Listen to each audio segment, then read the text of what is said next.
وحده والصلاة والسلام على من لا نبي بعده أما بعد فأعوذ بالله من الشيطان الرجيم بسم الله الرحمن الرحيم اقرأ باسم ربك الذي خلق الإنسان من علق اقرأ وربك الأكرم الذي علم بالقلم علم الإنسان ما لم يعلم وقال الله عز وجل في مقام آخر يا أيها الذين آمنوا قوا أنفسكم وأهليكم نارا وقودها الناس والحجارة عليها ملائكة غلاظ شداد لا يعصون الله ما أمرهم ويفعلون ما يؤمرون صدق الله العلي العظيم. قابل قدر معزز سامعین کرام، بزرگوں، بھائیوں، دوستوں،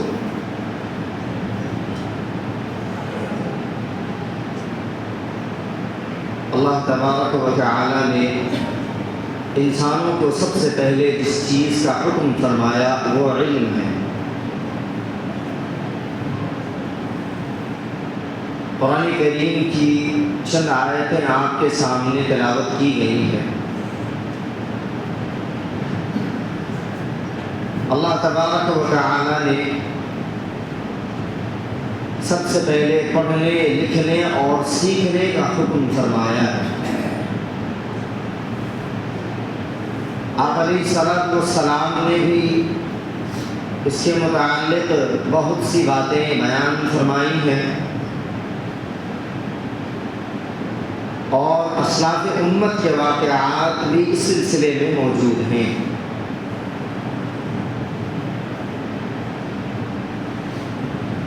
آج کی ہماری نئی نسل اور نسل نو کے اندر تعلیمی کمزوری کے وجوہات کیا ہیں؟ ہماری جو نئی نسلیں ہیں، ہماری جو اولادیں ہیں اور ہمارے نئے تعلیم یافتہ افراد جو ہیں، ان کے اندر جو تعلیمی کمزوری ہے ان کے وجوہات کیا ہیں؟ اور اسلاف امت کے علم میں پختگی کے جو اسباب ہیں وہ کیا ہیں؟ اسلاف امت کے علم میں پختگی، رسوخ فی العلم اور ان کے اندر علمی گہرائی، گہرائی، علمی سمجھ بوجھ، خواہ وہ دنیاوی علم ہو یا اخروی علم ہو، ہر علم میں ان کے اندر پختگی موجود تھی۔ وہ اپنے علم میں ماہر تھے۔ بالمقابل آج کی جو ہماری نئی نسل ہے، نسل نو، ان کے اندر علم میں کمزوری ہے۔ کیا وجوہات و اسباب ہیں؟ فرماتے ہیں سب سے پہلی وجہ جو سمجھ میں آتی ہے وہ یہ ہے، ہماری نئی نسل کے اندر علمی کمزوری کے سلسلے میں سب سے پہلی وجہ کہ انسان لاپرواہی اور غیر حاضری، وقت کا ضیاع، فضول خرچی، وقت کو یوں ہی برباد کرنا، ٹائم پاس کرنا۔ ہماری نئی نسل خواہ دنیاوی علم حاصل کر رہی ہو یا اخروی علم حاصل کر رہے ہو، دونوں علم کے سلسلے میں دیکھ لیں آپ، تعلیم حاصل کر کے وہ آ رہا ہے، اگر ان سے کہہ دیا جائے کہ آپ اپنا نام، پتہ وغیرہ لکھ کر کے دیں تو انہیں نام، پتہ، کن نمبر کے ساتھ انہیں لکھنا نہیں آتا۔ پڑھنے جا رہے ہیں، اسکول جا رہے ہیں، کالج جا رہے ہیں، مدرسوں میں پڑھتے ہیں، لیکن رسوخ فی العلم حاصل نہیں ہو رہا۔ علمی گہرائی اور گہرائی ان کے اندر نہیں آ رہی ہے۔ 10th پاس کر دیا، انٹر پاس کر لیا، گریجویشن کر لیا، لیکن وہ کمال اور وہ جمال جو علم میں دکھنی چاہیے وہ نہیں دکھتا۔ 8 سال 9 سال مدرسے میں گزار کر آ گئے، لیکن اگر ان سے کہہ دیا جائے امامت کرائیں تو وہ امامت کرانے سے پیچھے بھاگتے ہیں۔ ان سے کہہ دیا جائے کہ اگر آپ کچھ باتیں کر لیں، آپ نے علمی ماحول میں زندگی گزاری ہے، آپ نے 8 سال علمی گہوارے میں زندگی گزاری ہے، آپ 8 سال علماء کے درمیان رہے ہیں، آپ 8 سال 9 سال آپ اسکول کالج اور یونیورسٹیوں کے چکر آپ نے لگائے ہیں، پلس آپ نے کوچنگ کیا ہے ایکسٹرا پیسہ خرچ کر کے، ایکسٹرا پیسہ خرچ کر کے۔ وہ الگ بات ہے کہ اسکولوں میں ڈگری ہولڈر ماسٹر بننے کے لیے جاتے ہیں، لیکن جو علم ہمیں حاصل ہوتا ہے وہ ہم کوچنگوں کے ذریعے حاصل کرتے ہیں، لیکن پھر بھی ہمارے علم میں کمال نہیں ہے۔ کیوں؟ وجہ یہ ہے کہ ہم وقت کو ضائع کر رہے ہیں۔ ہماری نئی نسل جو ہے وہ وقت کو ضائع کر رہی ہے، ہماری اولادیں وقت کو ضائع کر رہی ہے۔ ہم انہیں اسکول بھیج رہے ہیں، ہم نے انہیں مدرسہ بھیج دیا ہے، ہم انہیں کوچنگ بھیج رہے ہیں، لیکن ان کی نگرانی، ان کی پابندی، ان پر نظر رکھنا اور ان کی نگہداشت کرنا، نگہبانی کرنا جو ہماری فرض منصبی میں شامل ہے، ہم وہ نہیں کرتے ہیں۔ اس کا نتیجہ یہ ہے کہ ہمارے بچے علم میں پختہ نہیں ہو رہے، ہماری نئی نسل علم میں کمزور ہو رہی ہے۔ آپ کسی کو کھڑے کر لیں، آپ ان سے ذاتی علم کے بارے میں پوچھ لیں تو وہ نہیں بتا پائیں گے، بنیادی عقائد کے بارے میں پوچھ لیں آپ وہ نہیں بتا پائیں گے۔ آپ ان سے بیسک مسئلہ ان سے پوچھیں، اگر آپ ان سے کہتے کہ علم ریاضی کے بارے میں، میتھمیٹکس کے بارے میں اگر کچھ انہیں دے دیا جائے لکھ کر تو وہ حل نہیں کر پائیں گے، کیونکہ درد سر بنا رہتا ہے۔ آپ ان سے کہہ دیں انگلش میں 2-4 الفاظ بات کر لو، وہ بات نہیں کر پاتے۔ ہندی میں انہیں کہہ دیں کہ شدھ ہندی میں، جسے ہم انڈین زبان کہتے ہیں، جو انڈیا کا کلچرل زبان ہے، پہلے جو، اب تو مکس ہندی اردو انگلش ساری زبانیں ملا کر بولی جاتی ہے، لیکن ہندوستان کی جو اصل زبان ہے وہ ہندی، اسے اگر آپ لکھنے کے لیے کہہ دیا جائے تو نہیں لکھ پاتا ہے۔ آج یہ سب وقت کے ضیاع کا نتیجہ ہے کہ ہماری اولادیں وقت کو ضائع کرتی ہیں۔ اسکول کے لیے نکلتے ہیں صبح 8 بجے 9 بجے، لیکن وہاں جانے کے بعد پتہ نہیں وہ پڑھتے ہیں کیا کرتے ہیں، صرف کھیل کر آتے ہیں یا ٹائم پاس کر کے آتے ہیں۔ ہم کبھی نگرانی کرتے ہیں؟ نہیں کرتے ہیں۔ ہم تو بس یہ سوچتے ہیں کہ درد سر ختم ہوا، یہاں سے اچھا ہے ادھر مشغول رہے گا، ہمیں پریشان نہیں کرے گا، اچھا ہے مکتب میں بھیج دو، 50 روپیہ 100 روپیہ نہ لگیے، کیا ہوئی ہے امام صاحب کا دماغ کھائیے، ہم تو بچے رہیں گے، ہم بچے رہیں گے، یہ سوچ کر مکتبوں میں بھیجا جاتا ہے، مدرسوں میں بھیجا جاتا ہے، اسکولوں میں بھیجا جاتا ہے، کوچنگوں میں بھیجا جاتا ہے۔ اگر واقعی ہمارا مقصد رسوخ فی العلم ہو اور علم میں گہرائی اور گہرائی حاصل کرانا مقصد ہو، اگر ہمیں اپنے بچوں کو کامیاب بنانا مقصد ہو، تو ہمیں اپنے اسلاف کی زندگیوں کو دیکھنی پڑیں گی، کیونکہ ہمارے اسلاف دنیاوی علم میں بھی اور اخروی علم میں بھی باکمال تھے، باجمال تھے، اور ہر طرح سے ہر علم میں ان کے اندر حسن اور نکھار تھا، ان کے علم میں گہرائی اور گہرائی تھی، ایک عمق تھا ان کے علم کے اندر کہ اگر ان کی زندگیوں کو آپ کھنگال کر دیکھیں، پلٹ کر کے دیکھیں، آپ تاریخ کے اوراق کو پلٹیں اور دیکھیں تو آپ کو پتہ چلے گا کہ ہمارے اسلاف وقت کی کس قدر ان کو اہم سمجھتے تھے، اور وقت کو کتنی بڑی نعمت سمجھتے تھے، اور وقت کی کس قدر وہ ضیاع کرنے سے بچتے تھے۔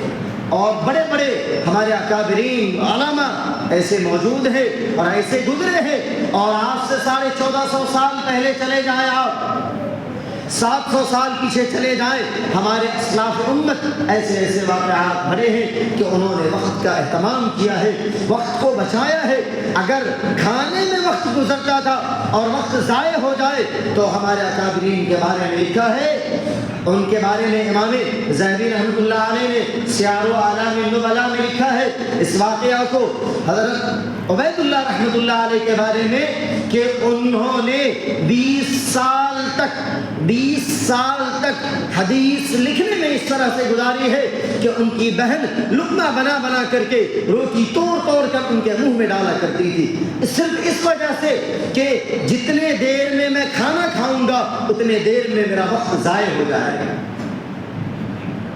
سننے میں کہانیاں لگتی ہیں اور واقعات لگتے ہیں کہ یہ ایسا بھی ممکن ہو سکتا ہے کہ انسان کو کھانا کھانے کے لیے وقت نہ نکالنا پڑے، یا انسان اپنے کھانے کے لیے وقت نہ نکالے، اتنی بھی کیا مشغولیت ہے بھائی؟ نہیں، وہ لوگ ایسے تھے جو وقت کی اہمیت کو سمجھتے تھے۔ کہتے ہیں الوقت اثمن من الذهب، وقت سونے سے زیادہ قیمتی چیز ہے، نیند والا سونا نہیں بلکہ گولڈ، جس کی اہمیت ہے، جس کی قدر ہے، جس کو لوگ اہم سمجھتے ہیں۔ وقت کی ضیاع آج ہماری نئی نسل کا ایک شیوا بن چکا ہے، جو وقت کو یوں ہی ضائع کرتے ہیں، کوچنگ جاتے ہیں، لفاظی کرتے ہوئے جاتے ہیں، لفاظی کرتے ہوئے آتے ہیں، کوئی مطلب نہیں ہے پڑھنے سے، کوچنگ کر رہے ہیں، 10th کا امتحان دیے پتہ چلا کہ فیل ہو گئے۔ کیوں بھائی؟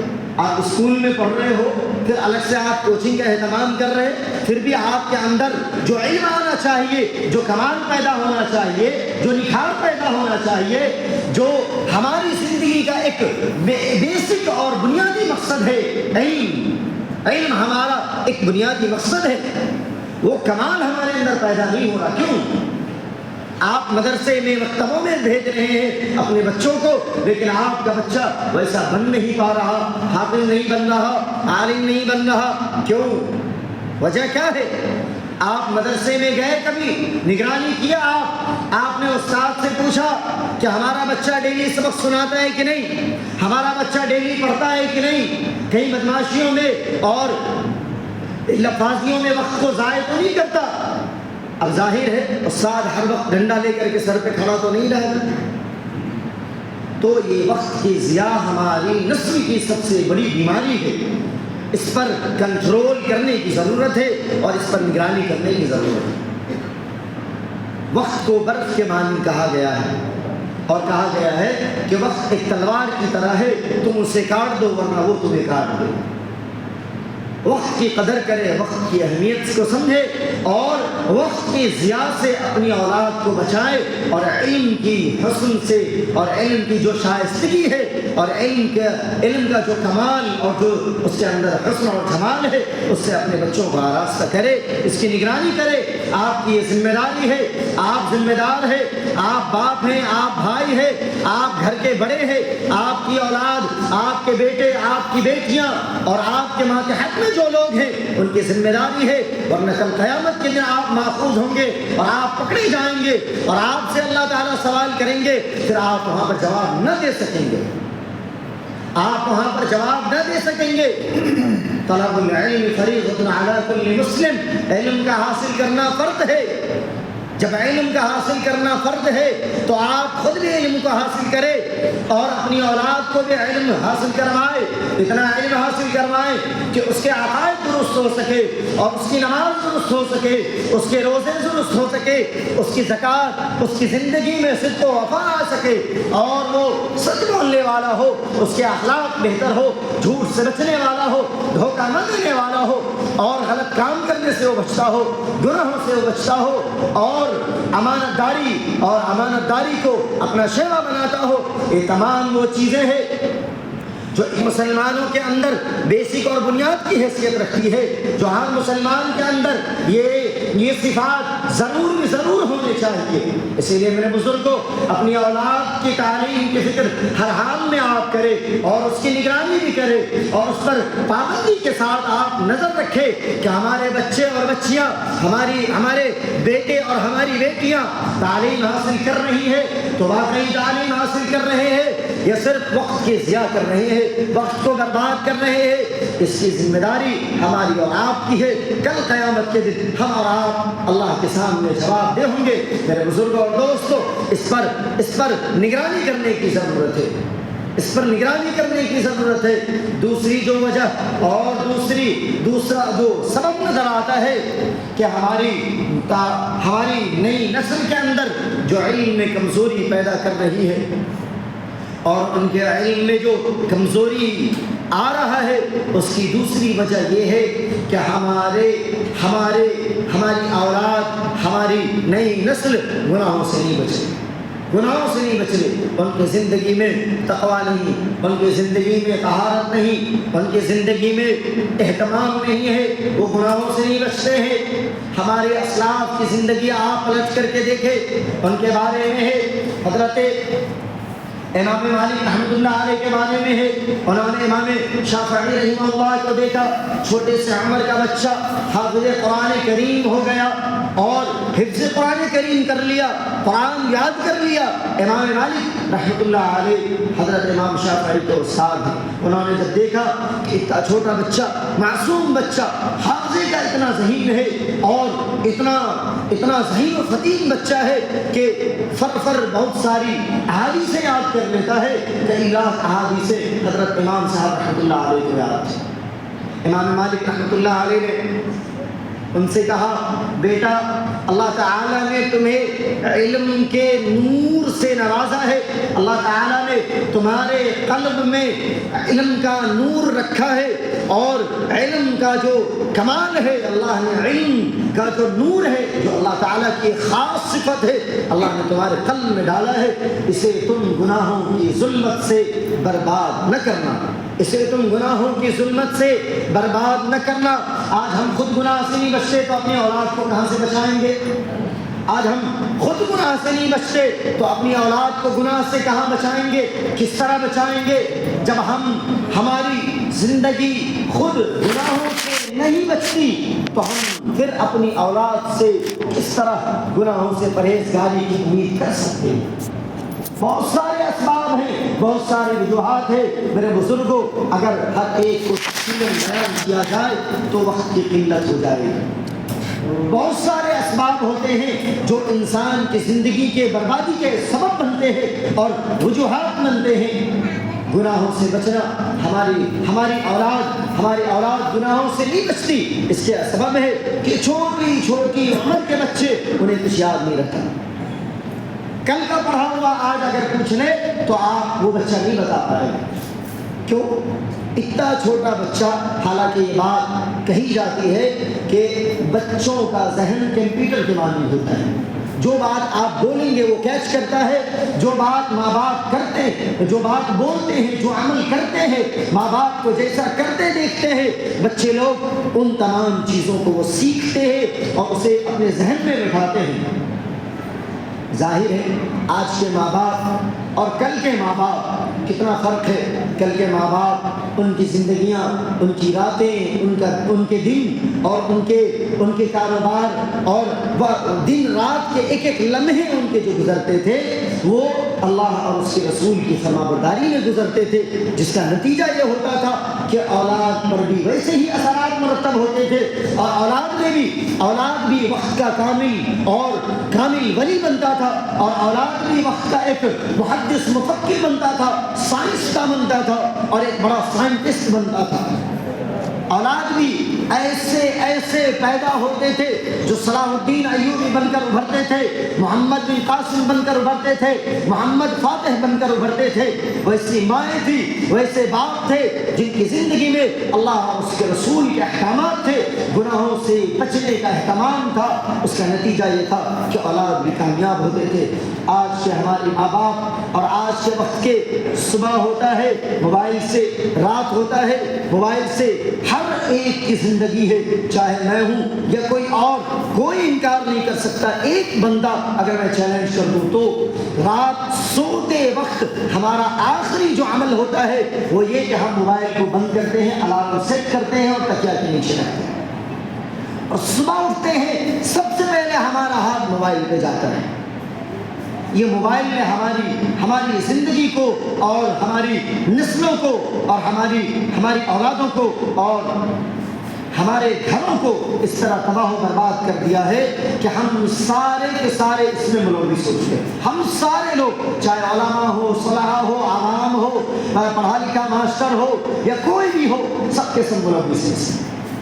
سارے کے اعمال یہی ہے۔ کوئی ایسا ہو جو یہ کہہ دے کہ نہیں، میں موبائل کو سونے سے 1 گھنٹہ پہلے دور کر دیتا ہوں، بستر پر جاتا ہوں، الف لام میم سجدہ کی تلاوت کرتا ہوں، سورہ ملک کی تلاوت کرتا ہوں، چاروں قل کی تلاوت کرتا ہوں، آیت الکرسی کی تلاوت کرتا ہوں، قرآن کریم کی تلاوت کا اہتمام کرتا ہوں، اللہ کے نبی علیہ الصلوۃ والسلام کی جو سنتیں ہیں، آپ علیہ الصلوۃ والسلام کی جو معمولات ہے، سونے کے وقت آپ علیہ الصلوۃ والسلام ان تمام آیات کو پڑھ کر، ان تمام اذکار کو کر کے اپنے بدن کو دم کیا کرتے تھے، اپنے بدن کو دم کر لیتے، پھونک لیتے، اور اپنے ہاتھوں کو جہاں تک پہنچتا تھا دم کرتے تھے۔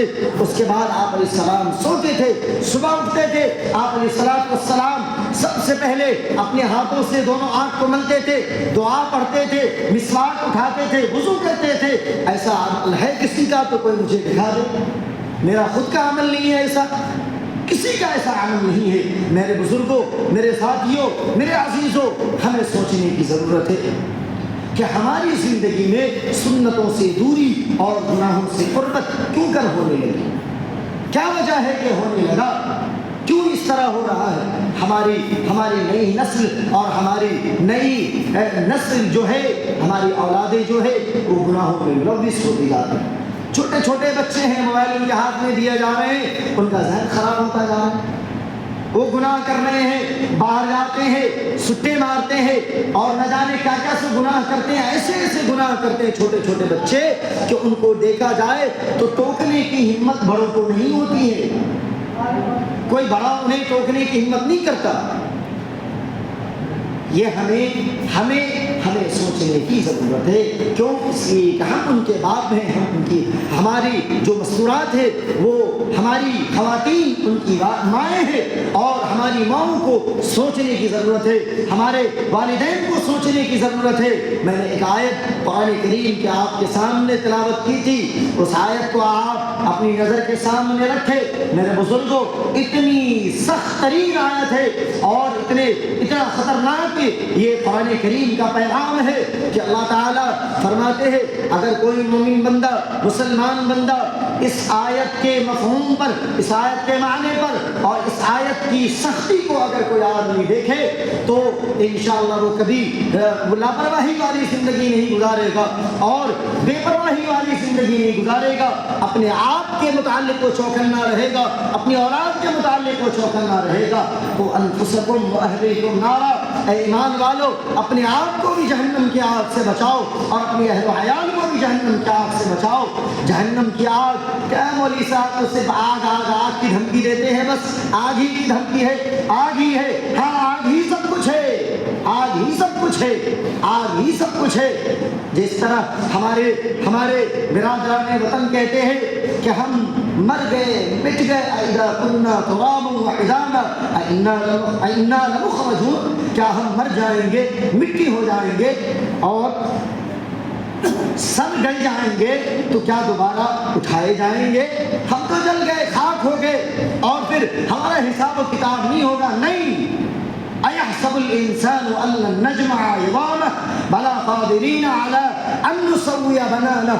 یہ انگلیوں کے پور جو ہے، چھوٹی چھوٹی ہڈیوں کے جو ٹکڑے ہیں، اللہ تعالیٰ انہیں بھی جمع کریں گے اور ان سے بھی حساب لیں گے، آپ سے بھی حساب لیں گے۔ قُوا أَنفُسَكُمْ وَأَهْلِيكُمْ نَارًا، تمہیں بھی ذمہ دار بناتا ہوں، ہر ایک کو ذمہ دار بناتا ہوں۔ جو بھی ذمہ دار ہے وہ کان کھول کے سنے، اس سے اس کی ذمہ داری کے بارے میں پوچھی جائے گی، باپ سے اس کی اولاد کے بارے میں پوچھا جائے گا۔ آپ نماز کے پابند تھے، آپ گناہوں سے بچتے تھے، آپ داڑھی کے پابند تھے، آپ باشرع تھے، آپ کے لباس بھی شریعت کے مطابق تھے، آپ تو زکوٰۃ ادا کرتے تھے، آپ سچ بولتے تھے، آپ اللہ کے راستے میں وقت بھی لگاتے تھے اور آپ گشت بھی کرتے تھے، سارے اعمال آپ کرتے تھے، لیکن آپ کی اولادیں اور آپ کے بچے، آپ کے گھر کی مستورات، ان کی زندگی کے بارے میں بھی تو ذرا حساب و کتاب دو۔ کہتے ہیں نا کہ آدمی جنت میں جانے لگے گا، اللہ کے نبی کی حدیث میں ہے آدمی جنت میں جانے لگے گا تو تو بیوی پیچھے سے آ کر کے دامن پکڑ لے گی، بہن آ کر کے دامن پکڑ لے گی، ماں آ کر کے دامن پکڑ لے گی، عورتیں آ کر کے دامن پکڑ لیں گی، انہیں جنت میں نہیں جانے دیں گی، اولاد ان سے انہیں آ کر کے پکڑ لیں گی اور اولاد انہیں جنت میں جانے سے روکیں گی۔ کیا وجہ ہے کہ ہم اپنی اولاد کی فکر نہیں کرتے؟ کیوں نہیں کرتے؟ کیوں نہیں ان کے بارے میں سوچتے ہیں؟ اولاد کا یہ حال ہے کہ رات کے 2 بجے تک فری فائر کھیلتے رہتے ہیں باہر میں بیٹھ کر، اور جب سونے کے لیے جاتا ہے بیٹا تو دروازہ بند دیکھتا ہے تو دیوار تڑپ کر کے گھر میں گھستا ہے، نہ ماں کی سنتا ہے نہ باپ کا سنتا ہے۔ جب ماں باپ بولے تو ماں باپ سے بدتمیزی کرتا ہے۔ کیوں؟ وجہ کیا ہے؟ یہ ہمارے جو یہ 14-15 سال کے جوان ہیں، ان کو تو لگتا ہے جیسے کھلی آزادی مل گئی ہے، جسے بولتے ہیں چھٹا سانپ، کوئی نہیں روکتا انہیں، کوئی نہیں ٹوکتا انہیں۔ خود کے ماں باپ جب نہیں ٹوکتے تو دوسرے کیا ٹوکیں گے؟ کیونکہ دوسرے جانتے ہیں کہ ہم انہیں ٹوکنے کے لیے گئے تو ہماری عزت کا فالودہ ہو جائے گا، ہماری عزت سلامت نہیں رہے گی اور ہم محفوظ نہیں رہیں گے۔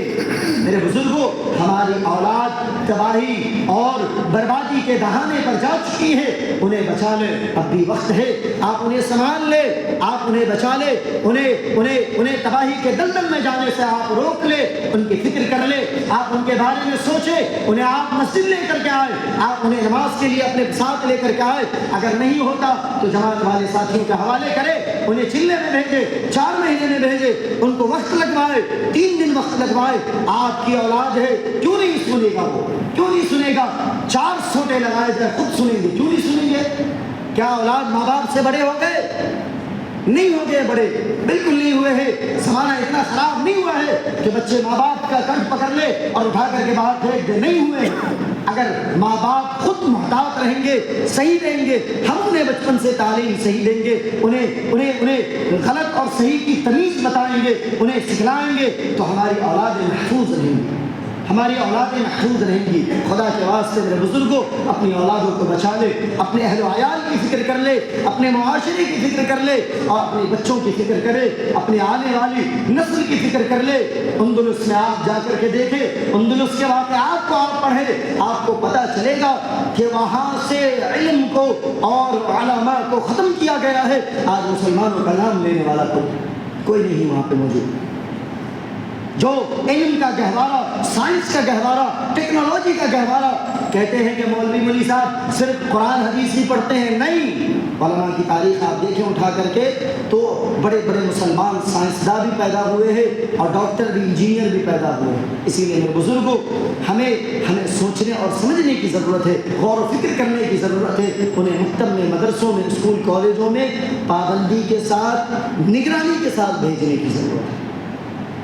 اللہ تعالیٰ ہمیں صحیح سمجھ عطا فرمائے، اللہ تعالیٰ تمام امت مسلمہ کو شرور و فتن سے محفوظ فرمائے۔ وآخر دعوانا الحمدللہ رب العالمین۔